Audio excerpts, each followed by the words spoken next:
Hello and welcome. कैसे हो आप सब लोग? आई होप दैट आप अच्छे ही होंगे। तो लास्ट लेक्चर में हमने देखा condition of equilibrium of forces on rigid body.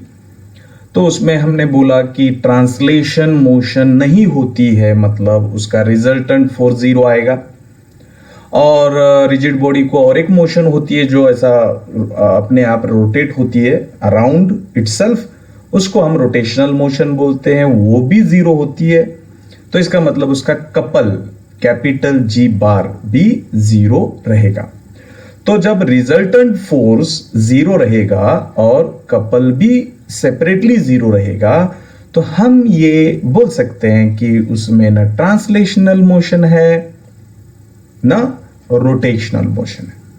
इसका मतलब वो बॉडी जगह से बिल्कुल भी जरा भी हिल नहीं रही है। तो बॉडी मतलब उसके ऊपर जो फोर्स अप्लाई किए हैं वो आर इन इक्विलिब्रियम है। तो ये तो हमने पिछले लेक्चर में देखा, एक एग्जांपल भी देखा था। अब उसी कंडीशंस को कार्टेशियन फॉर्म में लाना है। कार्टेशियन फॉर्म मतलब अगर आप प्लेन की बात करेंगे तो प्लेन में एक्स एक्सिस और वाई एक्सिस होता है, तो उसमें का हर पॉइंट को दो कोऑर्डिनेट होते हैं। First is X coordinate and second is Y coordinate, है ना। अगर आप अब रिजिड बॉडी तो थ्री डायमेंशनल ऑब्जेक्ट होता है, तो थ्री डायमेंशनल ऑब्जेक्ट में हर पॉइंट को रिप्रेजेंट करने के लिए हमको तीन कोऑर्डिनेट की जरूरत होती है, एक्स वाई एंड जेड। तो अब जो हमारा फोर्स होता है वो अगर हम कोऑर्डिनेट्स में लिखेंगे तो एक्स आई प्लस वाई जे प्लस जेड के, तो ये वेक्टर फॉर्म हो गया। तो उसमें जो एक्स आई बार होता है ना, तो उसमें जो एक्स होता है वो रहता है उसका कोऑर्डिनेट, और वो जब आप यूनिट वेक्टर को मल्टीप्लाई करते हो तो वो unit vector along the x direction होता है आई बार। तो आप उसको एक्स से मल्टीप्लाई करते हो तो वो उतना अलोंग द एक्स एक्सिस होता है। वाई जे बार मतलब Y along the Y axis, along the unit vector along the Y axis. इस तरीके से वो काम चलता है। तो इसलिए मैं आपको अभी जो थ्योरम का स्टेटमेंट देखना है वो ये है। The necessary and sufficient condition तो नहीं बोलेंगे हम उसको, सिर्फ कंडीशन है, क्योंकि इसमें दो कंडीशन नहीं है। ये चीज को आप यहां से निकाल सकते हो। द कंडीशन ये आप यहां से निकाल दीजिए, ये निकाल दीजिए, ये निकाल दीजिए। The condition that a given system of upon rigid body is equilibrium in that force sum of moment must be zero and is separately in Cartesian form. ये देखिए यहां लिखा है मैंने। अगर इन कार्टेशियन फॉर्म नहीं है तो पिछले लेक्चर जो आपको मैंने बताया था पार्ट 3 में, वो प्रूफ लिखना है। अगर कार्टेशियन के बारे में बोला गया है तो ये प्रूफ लिखना है। तो चलिए फिर हम जल्दी से अब शुरू करते हैं इसका प्रूफ। सिंपल है, बहुत सिंपल है एज यूजुअल। तो पहले तो सब जानकारी वगैरह आपको देनी होगी, वो तो आप देंगे ही जरूर। तो क्या लिखेंगे आप? पहले तो सिस्टम ऑफ फोर्स लेना होगा, तो let F I bar be the system of N forces acting on a rigid body लिख सकते हो आप।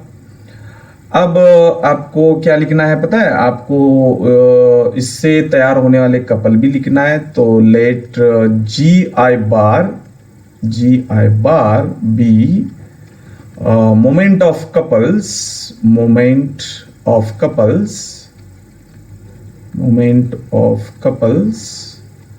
formed by F I bar. तो F1 बार से जो तैयार होगा कपल उसको G1 बार बोलेंगे, F2 बार से जो तैयार होगा उसको G2 बार बोलेंगे, लाइक दैट। ठीक है। Now we know that we have resultant force को हम कैसे डिनोट करते हैं?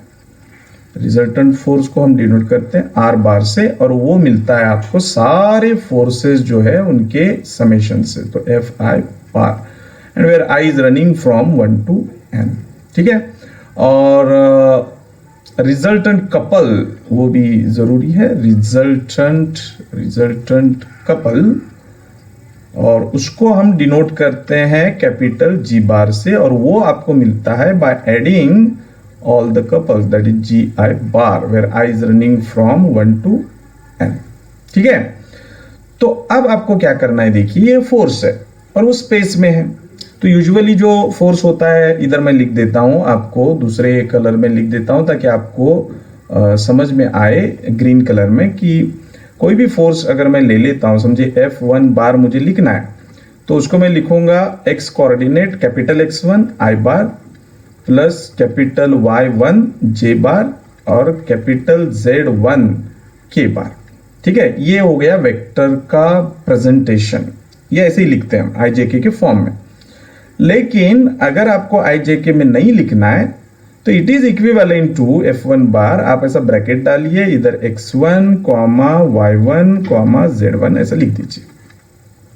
लेकिन यहां पर आप कंफ्यूज मत हो जाइए कि अगर ये सर ने ब्रैकेट में लिखा है तो ये पॉइंट हो गया भाई, तो ये वेक्टर कैसे हो गया, है ना, it is a point, point को हम ऐसे लिखते हैं। लेकिन याद रखिए उसी पॉइंट को मैं डिनोट कर रहा हूं एज अ फोर्स। तो बस फर्क इतना है कि ऐसा लिखने के बजाय उसको मैंने ब्रैकेट में ऐसा लिखा है, बोथ आर इक्विवेलेंट। तो ये भी फोर्स है, बस एक लिखने का तरीका मैंने बदल दिया। So all the components of this force I am putting in one bracket, so that's why don't be confused that it represent a point. If I am saying that it is a force, then ये जो bracket लिखा हुआ है इसको आप ऐसे भी समझ सकते हो, ऐसे भी लिख सकते हो, तो ये कन्वीनियंट हो जाता है ऐसा लिखने में। That's why I am writing like this. Clear हो गया कंफ्यूजन?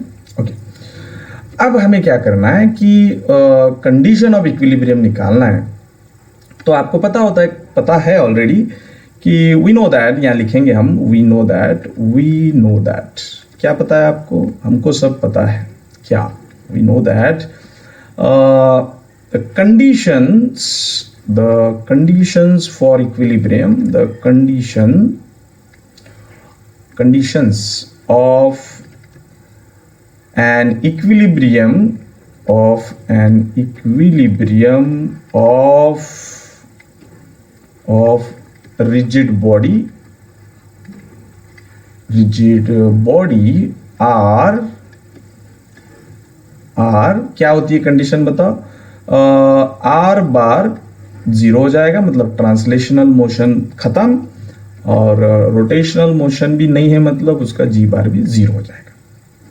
अब आर बार तो आपने ऐसा लिखा हुआ है ना, तो इसलिए यहां लिखेंगे आप R bar is equal to, actually इसको 0 बार लिखना होगा क्योंकि ये वेक्टर है। दो साइड जब आप इक्विवेलेंट बोलते हो तो दोनों साइड का नेचर सेम होना चाहिए। तो यहां अगर आप 0 लिखते हो तो उसका मतलब वो स्केलर हो जाता है। तो लेफ्ट साइड में वेक्टर क्वांटिटी है, राइट साइड में स्केलर क्वांटिटी है, बहुत नाइंसाफी। So that's why to maintain the balance of both the sides you have to put right side also in a vector form, so it is 0 vector. So this implies the summation of, what is the value of r bar? You know, this is a summation of f I bar is equal to 0 bar. And now we are putting this form, this implies summation, और f I bar को हम ऐसा लिखेंगे x I, ये I bar plus y, capital Y I J bar, और फिर capital Z I and K bar is equal to 0 bar. अगर आपको IJK में नहीं लिखना है तो आप ये IJK का फॉर्म निकालकर इस तरीके का ब्रैकेट भी लिख सकते हो। तो मैं नेक्स्ट स्लाइड पे वही लिखूंगा। तो देयरफॉर क्या लिखेंगे पता है? देयरफॉर हम लिखेंगे यहां पर what we are writing, summation I is running from 1 to n, और अब मैं लिखता हूं this is xi, yj and z, sorry yi,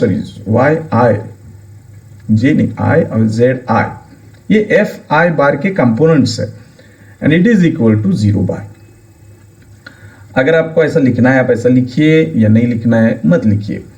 जे आई जे के में भी लिखा तो चलेगा। तो now I am writing this component like this, summation I is running from 1 to n X I separate summation comma separate summation Y I के लिए भी कैपिटल है ये 1 to n, और सेपरेट समेशन जेड आई के लिए भी where I is running from 1 to n, and this is equal to 0 bar. अब 0 बार इज ऑल्सो वेक्टर, उसको भी आप इस कोऑर्डिनेट फॉर्म में लिख सकते हो 0 0 0। तो देखिए इधर भी 3 कोऑर्डिनेट है इक्वल टू इधर भी 3 कोऑर्डिनेट है, तो करस्पॉन्डिंग कोऑर्डिनेट इक्वल हो जाएंगे। Therefore all the x components of the forces, जो भी फोर्सेस है सबका एक्स कंपोनेंट मतलब आई बार के कोएफिशिएंट आप अलग से ले लो, उनको ऐड करो, वो 0 होना चाहिए। अब देखो यहां बार नहीं आएगा क्योंकि this is not a vector quantity, ये कंपोनेंट है, component is always scalar. Second coordinate आएगा आपका Y I, I is running from 1 to n, ये भी हो जाएगा 0 इसके equivalent. And third is Z I, I is running from 1 to n, ये भी हो जाएगा 0। तो ये आपने कंपोनेंट में लिखा। पहले पिछले जो पार्ट 3 का थ्योरम था उसमें सिर्फ बोला था आपने कि R bar equal to 0, finish. अब उस आर बार को आपने कंपोनेंट में लिखा है ना, कंपोनेंट ये X component, Y component, Z component. तो ये एक नई कंडीशन कार्टेशियन फॉर्म में हो गई। मतलब आपको अगर फोर्सेस 3 दिए हैं तो पहले फोर्स का एक्स कंपोनेंट ले लो, दूसरे का एक्स ले लो, तीसरे का एक्स कंपोनेंट ले लो, तीनों को ऐड करो, वो 0 होना चाहिए। पहले का दूसरा कंपोनेंट ले लो, दूसरे का दूसरा कंपोनेंट, तीसरे का भी दूसरा, उनको ऐड करो तो वो भी 0 होना चाहिए। और Z coordinate Z coordinate Z coordinate तीनों का भी एडिशन 0 होना चाहिए, तब जाके वहां ट्रांसलेशन मोशन नहीं होगा। ठीक है, तो ये हो गया ट्रांसलेशन मोशन की कंडीशन। सिमिलरली अभी हमको वो भी करना है ना, रोटेशनल। सिमिलरली रोटेशनल मोशन में क्या होता है, जी बार इक्वल टू 0 बार है, and this implies summation, summation आपको पता है जी बार कैसे निकाला जाता है, दैट इज जी आई बार का समेशन इक्वल टू 0 बार, और ये इंप्लाइज करता है आपको summation, we know that G I bar is R I bar cross F I bar is equal to what, 0 bar. अभी एफ आई बार के तो कंपोनेंट आपने कैपिटल एक्स में लिखे हैं, capital X, capital Y, capital Z. तो ये जो पोजीशन वेक्टर होता है पॉइंट का, उसके कंपोनेंट्स आप स्मॉल लेटर्स में लिखोगे। तो मैं आपको लिख के बताता हूं कि यही समेशन आप ऐसा लिखोगे, इसको मैं स्क्वायर ब्रैकेट देता हूं, तो ये आर बार जो है ये आप ऐसा लिखोगे, X I I bar plus Y I J bar plus small Z I के बार, वेक्टर फॉर्म में लिखा। और यहां सफिक्स आई है इसलिए हमने कंपोनेंट को भी सफिक्स आई दिया। क्रॉस भी है, और एफ आई बार का तो capital X I I bar, capital Y suffix वही देना है जे बार, और कैपिटल जेड आई के बार, ये ऐसा हो गया, और इक्वल टू 0 बार है। अब ये दो वेक्टर का आपको करना होगा क्रॉस प्रोडक्ट्स। अब आप जानते हो क्रॉस प्रोडक्ट हम कैसे लेते हैं, तो मैं देखिए यहां पर अगर लिखता हूं R I bar cross F I bar को मैं अगर कैलकुलेट करता हूं तो मुझे डिटर्मिनेंट निकालना होगा। इधर आई बार जे बार के बार, ये कंपल्सरी फर्स्ट रो लिखना है। फिर आर आई के कंपोनेंट मतलब स्मॉल में एक्स आई वाई आई और ये जेड आई, और इधर कैपिटल आएंगे। एफ के कंपोनेंट्स को हमने कैपिटल लेटर से नोट किया है, capital X I, capital Y I, capital Z i. Okay, पहले इसको हम कैलकुलेट करते हैं और इस आंसर को उठाकर उस समेशन में लिख देते हैं। तो देखिए ये हम लेंगे, फिर ये कॉलम और ये रो डिलीट करेंगे तो इनका मल्टीप्लिकेशन होगा। तो यहां आ जाएगा y स्मॉल आई, फिर capital Z I minus small Z I, capital Y I, और इधर आएगा आई बार। ठीक है, फिर माइनस यहां क्या हो जाएगा, ये और ये डिलीट हो जाएगा, तो स्मॉल एक्स आई फिर Z I minus small Z I capital X I, और इधर आएगा जे बार। ठीक है, और लास्ट वाला आएगा small x I capital Y I minus small Y I capital X I, ये हो जाएगा के बार। अगर इस माइनस को आप रखना नहीं चाहते हो तो आप इसको इस ब्रैकेट में भेज दीजिए, तो डिस्ट्रीब्यूशन लॉ के हिसाब से इस ब्रैकेट के साइन चेंज हो जाएंगे। तो मैं वैसे लिखता हूं, तो Y I capital Z I minus small Z I capital Y I I bar. यहां हम करते हैं प्लस और इस माइनस को हम ब्रैकेट के अंदर भेज देते हैं ताकि उसके साइन चेंज हो जाए। तो ये small Z I capital X I positive हो गया और जो पॉजिटिव था वो निगेटिव हो गया, राइट। और ये हो गया आपका जे बार, और ये तो ऑलरेडी पॉजिटिव है तो इसमें कोई दिक्कत का काम मुझे नहीं लगता है, जैसे है वैसे आपको लिखना है। दिस इज के बार। तो ये है आपका R I bar cross F I bar मतलब जी आई बार। ये एक्चुअली समेशन में लिखना था, तो आपने जो यहां से शुरू किया था, देखिए ये जो शुरू किया था, ये क्रॉस प्रोडक्ट आपने सेपरेटली कैलकुलेट किया, एंड देयरफॉर आप ऐसा लिख सकते हो कि therefore G bar is equal to 0 implies summation Y I Z I capital minus small Z I capital Y I. आप आई जे के में लिखिए या ब्रैकेट में लिखिए, मुझे कोई दिक्कत नहीं है। अगर मैं इसको ब्रैकेट में लिखता हूं तो ये small Z I capital X I minus small x I capital Z आई। फिर तीसरा कंपोनेंट हम लिखेंगे small x I capital Y minus small y capital X, and this is equal to 0 बार मतलब 0 0 0। और आप जानते हो कि इधर भी कंपोनेंट्स है, ये समेशन अंदर जाएगा, तो नेक्स्ट ब्रैकेट में ये समेशन, फिर यहाँ आएगा Y I capital Z I minus Z I capital Y I, फिर comma again summation, then Z I X I minus X I Z आई, फिर अगेन समेशन सबको देना है हर कोऑर्डिनेट्स को, तो x I capital Y I minus y I capital X i, and this is equivalent to the zero vector whose coordinates all coordinates are 0। तो इधर भी 3 coordinate है, राइट साइड में भी 3 कोऑर्डिनेट्स है, इसका मतलब ये हो गया कि ईच कोऑर्डिनेट बिकम 0। तो इसलिए आपकी जो कंडीशन है कार्टेशियन फॉर्म की वो हो जाएगी, ये फर्स्ट कोऑर्डिनेट जो भी है लिख देता हूं मैं equal to 0 comma second coordinate जो समेशन में लिखा है small Z I capital X I minus small x I capital Z i equal to 0, and तीसरा कोऑर्डिनेट भी इक्वल टू 0 हो जाएगा। तो इसमें बच्चों थोड़ा सा आप स्मॉल लेटर कैपिटल लेटर में डिस्टिंग्विश रखिए। तो ये जो कंडीशन है ये रोटेशनल मोशन को 0 करती है, वैनिश करती है। लेकिन पार्ट 3 में जो हमने कंडीशन बताई थी प्रूव करके, उसमें सिर्फ जी बार इक्वल टू 0 बोला था, लेकिन उस जी बार को हमने एक्स वाई जेड के कंपोनेंट्स में एक्सप्रेस किया, दैट्स व्हाई कंडीशन जो आ गए वो कंपोनेंट वाइज आ गए, समझ रहे हो आप। तो ये खत्म हो गया, इट्स अ प्रूफ, और ये बहुत ही सिंपल था, बट थोड़ा सा राइटिंग आपको अप्रोप्रिएट करना होगा। तो चलिए आगे हम बढ़ते हैं, अगला एक फाइनल रिजल्ट है, उसके बाद हमको बहुत सारे एग्जांपल्स देखने हैं। तो कंडीशन क्या है, कंडीशन ऑफ इक्विलिब्रियम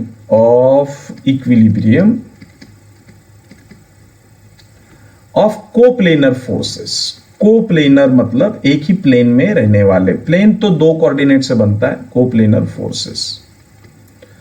तो आपको जो पिछले इसमें किया था वही वहां 3 कोऑर्डिनेट लिए थे क्योंकि स्पेस में था, यहां पर आपको सिर्फ कोप्लेनर फोर्सेस दिए हैं, तो आपको सिर्फ 2 लेने होंगे।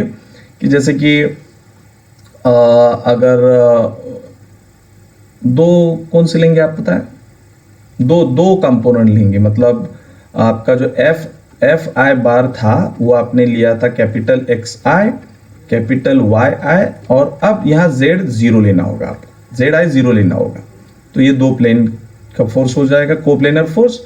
और जो आपने दूसरा कुछ लिया था उसमें हाँ आर आई बार, तो आर आई बार को आपको लेना होगा x i y i and 0। बस इतना फर्क है इसमें। तो ये चीजें आप उसी कंडीशंस में, जो पिछले कंडीशंस थे, इसमें आप रखोगे तो देखिए z 0 होने की वजह से ये 0 हो जाएगा, तो ये कंडीशन नहीं आएगी। z 0 ये 0 हो जाएगा, मतलब एक ही कंडीशन बचेगी ये। तो इसलिए आपकी जो कंडीशंस है वो देखो, ये कंडीशन में फर्स्ट वाला ये तो 0 होने वाला है, तो इसलिए आपके जो कंडीशंस है वो आपके बन जाएंगे। देयरफॉर आप सेपरेटली डिराइव भी कर सकते हो एज इट इज, जैसे हमने वो किया था। आप वैसा नहीं करना है तो आप डायरेक्ट लिख सकते हो। Therefore for the equilibrium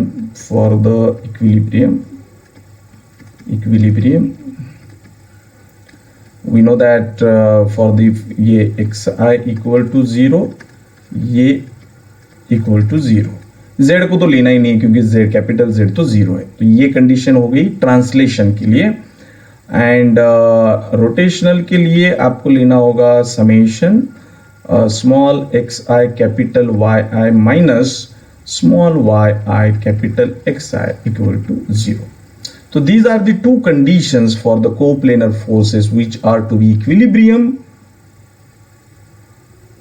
right? तो ये इस तरीके से हम इसको प्रूव करेंगे। ये छोटा सा प्रूफ मैंने आपको समझा दिया है, लेकिन अगर ये 5 मार्क्स के लिए आता है तो आपको पिछला जो मैंने एक्सप्लेन किया है वो सब लिखना होगा, लेकिन उसमें सारी चीजों में zi की जगह 0 लेना है, स्मॉल zi की जगह 0 लेना है। तो ये कोप्लेनर के लिए हो गया। मतलब जो मैं रिपीट नहीं करूंगा क्योंकि जो पिछला थ्योरम है वही एज इट इज लिखोगे आप, लेकिन उसमें एक बदलाव होगा कि थर्ड कोऑर्डिनेट फोर्स का भी एज वेल एज पॉइंट का भी 0 लेंगे, क्योंकि यहां सिर्फ कोप्लेनर बोला गया है। कोप्लेनर मतलब एक ही प्लेन में रहेंगे तो कोई ना कोई तो 0 रहेगा, राइट? तो समझ में आ गया आपके? तो ये इस तरीके से आपको प्रूव करना है। तो चलिए जल्दी से इसके नोट्स बनाइए और मुझे जल्दी भेजिए, मैं उसको चेक करूंगा और आपको रिटर्न भेज दूंगा। जब तक आप पीडीएफ वाले नोट्स मुझे भेजेंगे नहीं, तब तक आप लेक्चर आपने अटेंड किया है ये प्रूव नहीं होगा। तो बी केयरफुल, मैं आपको बार बार समझा रहा हूं, इसको इजी मत लीजिए। आप जब भी वक्त मिले, जब भी अवेलेबल रहेगा नेट, इंटरनेट, फोन, तब आप इसको देखिए, लेकिन देखकर उसको समझिए। समझने के बाद उसके खुद नोट्स बनाइए, उस पर आपका नाम, रोल नंबर लिखिए, उसके पीडीएफ नोट्स बनाइए और मुझे सेंड कीजिए। मैं बार बार बोल रहा हूँ, कोई बच्चे भेज रहे हैं लेकिन ज़्यादातर बच्चे इग्नोर कर रहे हैं। तो आपका जब एग्ज़ाम फॉर्म भरा जाएगा तो उस वक्त आपको ये दिक्कत आ सकती है कि फिर उस वक्त मैं ले लूँगा और फिर साइन दे दूंगा आपको नो ड्यूज पर, इसलिए फिर वो लोड आ जाएगा आपके ऊपर। तो बेटर है रोज़ लेक्चर सुनिए, रोज़ समझिए और उसके नोट्स बनाइए। नोट्स बनाते वक्त आपको ये पता भी चल सकता है कि क्या समझा है क्या नहीं समझा है। तो जो नहीं समझा है वो लाइव लेक्चर हम एक अरेंज करेंगे, उसमें हम आपको आपके डाउट भी क्लियर कर सकते हैं। ठीक है, तो ख्याल रखिए अपना। Thank you, good bye.